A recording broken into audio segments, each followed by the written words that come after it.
If internet service is the on-ramp to the superhighway, your modem, which can also be your router, or simply your modem, which is probably the best way to set it up. Anyway, your modem is the vehicle that allows us to access that highway.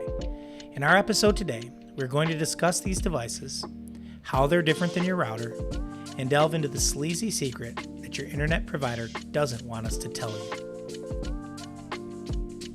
Frustration, irritation, confusion. These are all emotions that most people feel when there's a problem with their home internet service. They call technical support, navigate through the automated menus, wait on the phone for an hour, and then they're asked the dreaded question, "Can you please restart your modem?" This typically devolves into a cycle of restarting every computing device in the house, hoping that your restart shotgun blast happens to include that elusive modem. It never does. Eventually you trudge into the basement or cellar. Do people even have cellars anymore? Or whatever dark and dingy place modems live, to find this blinking device mounted on a shelf, and you realize that for something so critical to our modern way of life, you actually have no idea what it does. My goal for this video is to help explain what a modem is, what it does, how it does it, and where it is typically located to help avoid a meltdown when trying to restart it during a moment of internet panic. Straight out of the gate, we need to make a clarification. Your modem is not your router, and your router is not your modem. Unless, of course, you use a combo device, which is silly for reasons we'll address later. Your modem is a box that connects your home network to the wider internet. Your router is a box that lets all your devices use that internet connection at once and talk to one another without having to do so over the internet. Often, your internet service provider will rent you a box that serves as both modem and router. But there's still different technologies. Not all modems include routers, and not all routers have modems. You need both, integrated or not, in order to provide an internet connection for all the devices in your home. We at CatchMark recommend using a separate modem and router, if it's possible. Modem technology changes slowly, and you can usually use a modem for years until it breaks. But you might need to replace your router more often because you want better coverage, have added more devices to your network, your old router just isn't keeping up anymore, or because you want to take advantage of the latest improvements in technology. You can often save money on your monthly internet bill if you buy your own modem and router instead of using the ones your ISP provides. Though this is usually true only if you have cable internet, not DSL or fiber. And the situation is more complicated if you get phone service from your ISP as well. This brings me to the dirty little secret your ISPs have been keeping. Internet service providers have been renting you a modem and possibly a router and assuming you don't know or won't ask if you can use your own.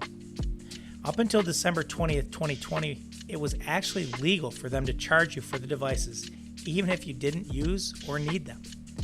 You can, in fact, purchase and utilize your own modem and router to connect to an ISP's services, and I would actually encourage this.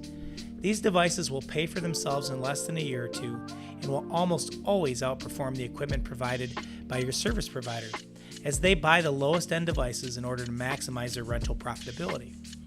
I also prefer to have that device that only I manage and control, as opposed to a device that the service provider owns, has access to, and can manipulate. I will now dismount from my soapbox. So, what is a modem?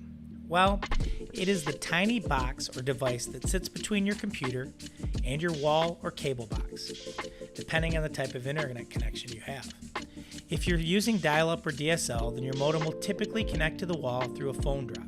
And if you're using cable, then it'll hook up to your cable box or available coaxial cable.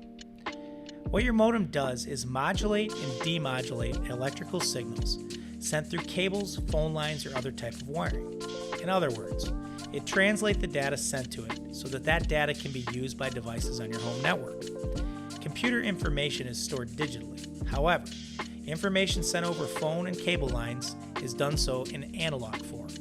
Your modem takes the analog waves, changes it to digital, and delivers it to your home network, kind of like your own personal digital translator. In layman's terms, your modem will connect you to the internet so that you can watch videos, upload videos, check emails, play on Facebook, or anything else that you'd like to do online. The type of modem you need will depend on the type of internet service you have. See our video on internet services for more information. And the performance you want to get out of your modem. A cable modem will not work for DSL, and a DSL modem will not work for cable, but both will perform essentially the same function. To throw a quick twist into things, ISPs began selling combo devices that are a modem and a router in one. These are the devices we mentioned previously.